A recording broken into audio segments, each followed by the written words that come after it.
नमस्कार पेंशन धारकों, आप सभी का स्वागत है एक बार फिर से हमारे इस YouTube चैनल पर। दोस्तों, इस वक्त की आप सभी के लिए बड़ी खबरें निकलकर सामने आई हैं। जी हां दोस्तों, पहली बड़ी खबर की बात करें तो सभी पेंशन पाने वालों के लिए बड़ी खुशखबरी है। जी हां दोस्तों, दो नए नियम जो है आप सभी के लिए लाए गए हैं, जो कि दोस्तों अगले ही साल 2025 से आप सभी के लिए लागू होंगे। लेकिन ये दो बड़े ही इंपॉर्टेंट नियम है आप सभी पेंशन प्राप्त करने वाले पेंशन धारकों के लिए। तो कौन कौन से जो नियम है इसके बारे में दोस्तों आज की इस वीडियो के अंदर बात करेंगे।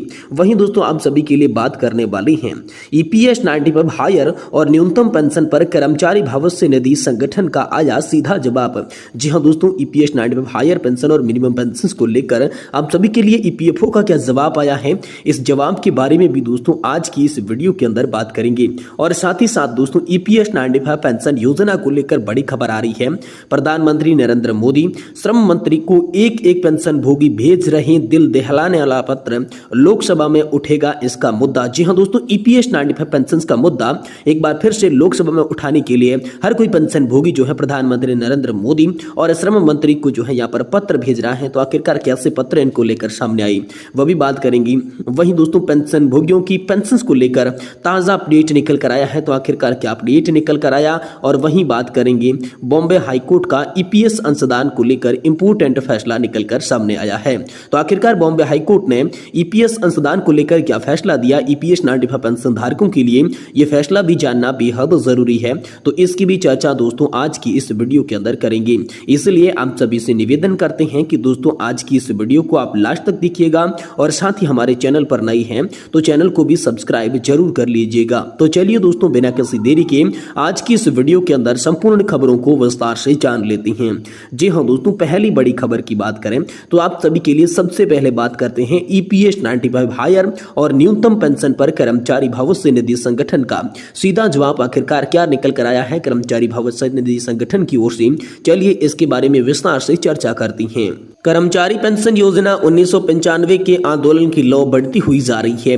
न्यूनतम पेंशन और हायर पेंशन पर एक तरफ से आवाज उठ रही है, कई संगठन के बैनर के तले तो कई व्यक्तिगत रूप से पेंशन भोगियों की आवाज लगातार उठा रही हैं। जी हां दोस्तों, आरपीएफसी ऑफिस चित्रकूट नगर उदयपुर से क्षेत्रीय भविष्य निधि आयुक्त की पेंशन भोगी रंजित सिंह ने न्यूनतम पेंशन बढ़ोतरी के विभिन्न पहलुओं एवं हायर पेंशन भुगतान आरंभ होने से अति विलंब पर 1.25 घंटे विस्तार पूर्वक दोस्तों हम सभी के लिए चर्चा की है। इस मैराथन मीटिंग में हर बिंदु पर विस्तृत चर्चा हुई, जिसमें इस कार्यालय के दैनिक क्रियाकलाप और स्टाफ की कमी में आ रही कठिनाइयों सहित एचजेडएल और उनके जैसे कई अन्य छूट प्राप्त संस्थानों में भविष्य निधि पर 15,000 रुपए की सीलिंग वाली तकनीकी अड़चन आदि शामिल थी। पेंशन भोगियों ने बताया कि मुख्यालय द्वारा सीलिंग वाले तकनीकी अवरोध का निराकरण नहीं हो जाता तब तक स्थानीय कार्यालय कुछ भी करने में सक्षम नहीं है, क्योंकि एक नीतिगत तकनीकी समस्या है जिसका समाधान नियोक्ता यानी कि कंपनी और संस्थान के पीएफ ट्रस्ट के नई दिल्ली स्थित पीएफ के मुख्यालय से ही करवाना पड़ेगा। जी हां दोस्तों, उन्होंने 1.25 घंटे का समय दिया, हर सवाल का नियम का कानून का हवाला देते हुए बेबाकी से जवाब दिया। अब दिल्ली पहुंचकर संबंधित विभाग से अधिकारियों से संपर्क करने की भी दोस्तों बात आप सभी के लिए हाल फिलहाल में निकलकर सामने आ चुकी है। वहीं दोस्तों आप सभी के लिए ईपीएस 95 पेंशन योजना को लेकर अगली बड़ी खबर की बात करें तो प्रधानमंत्री नरेंद्र मोदी श्रम मंत्री को एक पेंशन भोगी भेज रहे हैं दिल दहलाने वाला पत्र, लोकसभा में उठेगा अब ईपीएस 95 का पेंशन का मुद्दा। तो आखिरकार प्रधानमंत्री नरेंद्र मोदी और श्रम मंत्री को किस तरीके से पत्र देखने को मिल रही है, चलिए इसके बारे में बात करते हैं। सबसे पहला पत्र जो है नरेंद्र मोदी जी को भेजा गया है। जी हां दोस्तों, mygovernment.in पर दोस्तों नरेंद्र मोदी 1234@gmail.com पर यह पत्र भेजा रहा है, जिसमें कर्मचारी पेंशन योजना 1995 के तहत न्यूनतम पेंशन बढ़ाने और हायर पेंशन को लेकर पेंशन भोगी लगातार संघर्ष कर रही हैं। अब पेंशन भोगियों के लिए एक आवेदन तैयार किया गया है, जो प्रधानमंत्री नरेंद्र मोदी और डॉक्टर मनसुख मांडविया श्रम और रोजगार मंत्री को भेजा जा रहा है। यहाँ पर तो है न्यूनतम ईपीएस 95 पेंशन बढ़ाने की प्रस्तुत करने के लिए अन्य अभ्यावेदन शेयर किए जा रहे हैं। अभ्यावेदन में ईमेल आईडी भी दोस्तों दी गई है। इसमें व्यक्तिगत रूप से भी अधिक मेल द्वारा अग्रेसित किया जा रहा है, ताकि 25 नवंबर 2024 को होने वाली लोकसभा सत्र से बातचीत कर सकें। और मुझे उम्मीद है कि ये न्यूनतम पेंशन बढ़ाने के लिए हमारे लिए अधिक सहायक होगा। तो ये द्वारा भेजा गया है नरेंद्र मोदी को और डॉक्टर मनसुख मांडविया को, जिसमें MINO ऑफिस MOL NIC.in पर भेजा गया है। कर्मचारी भविष्य निधि संगठन अधिनियम निजी क्षेत्र के कर्मचारियों के साथ भेदभाव, EPS 95 पेंशन योजना के तहत पर्याप्त धनराशि प्राप्त के लिए EPS 95 न्यूनतम पेंशन में वृद्धि के संबंध में पत्र तैयार किया गया है। जी हाँ दोस्तों, EPS अधिनियम द्वारा शासित कर्मचारियों के मूल पेंशन पर 8.33% के अंशदान करना होगा। उसके अनुसार कंपनी का नियोक्ता बराबर राशि जमा करेगा। पूरी राशि संबंधित संगठन को भेज दी जाएगी और एक कर्मचारी औसतन 1000 रुपये प्रतिमाह पेंशन मिलती है, जो वर्तमान में जीवन यापन की बढ़ी हुई लागत दर पर कोई भी यहाँ पर जो है न्यूनतम खर्चा भी पूरा नहीं कर सकती है।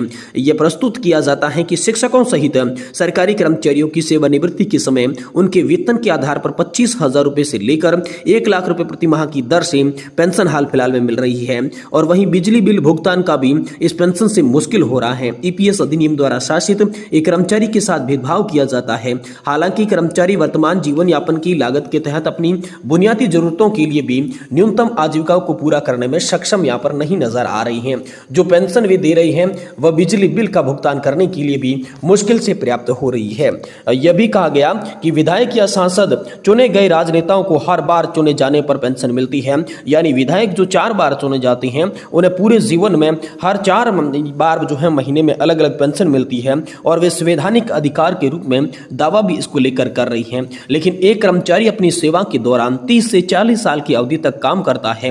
राजनेताओं की तुलना में इस प्रकार सार्वजनिक क्षेत्र और सरकारी कर्मचारियों और राजनेताओं को दी जाने वाली पेंशन की तुलना में निजी कर्मचारी के साथ हर स्तर पर भेदभाव किया जाता है।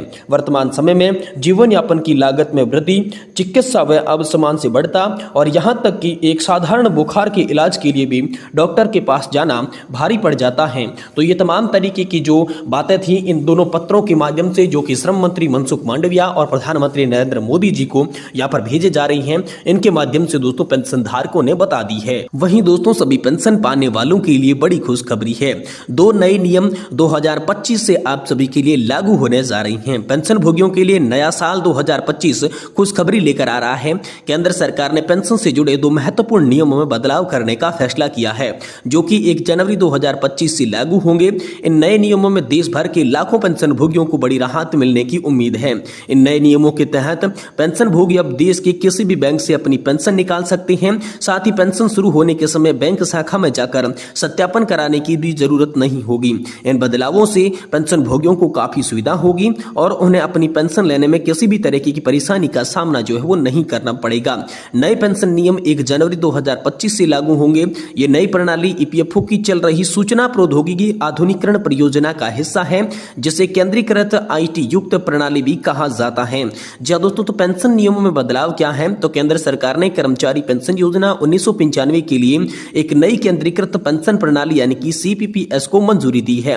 इस नई प्रणाली के तहत पेंशन भोगी कहीं भी सुविधा मिलेगी। तो कौन कौन सी और कैसे सुविधा मिलेगी? तो योजना का नाम जिस प्रकार आप सभी के लिए बताया जा रहा है केंद्रीकृत भुगतान प्रणाली यानी कि CPF, और दोस्तों इसे लागू होने की तिथि जो है वो 1 जनवरी 2025 बताई जा रही है और EPFO के सभी जो पेंशन भोगी हैं वो इसका लाभ उठा सकते हैं। इसके लाभार्थी बताए गए हैं और मुख्य इसमें जो परिवर्तन किया गया है वो किसी भी बैंक से पेंशन की अब जो है वो निकासी आप कर सकती हैं। इसका लाभ कितने मिलेगा, कितनों को मिलेगा? तो दोस्तों 78 लाख से भी अधिक जो पेंशनर हैं वो इस CPPS प्रणाली के तहत कवर किए जाएंगे और इसका जो मुख्य लाभ है वो किसी भी बैंक में किसी भी शाखा से आप जो है पेंशन प्राप्त कर सकती हैं। पेंशन की निकासी की बात करें तो देश के किसी भी बैंक से आप दोस्तों पेंशन निकाल सकती हैं और मुख्य विशेषता की बात करें तो पेंशन धारकों को अधिक लचीलापन की ये जो प्रणाली है नई वो सुविधा देता है। तो दोस्तों आप सभी के लिए 2 ये नियम जो है 2025 की पहली तारीख से ही लागू होने वाले हैं। केंद्र सरकार ने ये ऐलान कर दिया है कि CPPS आप सभी के लिए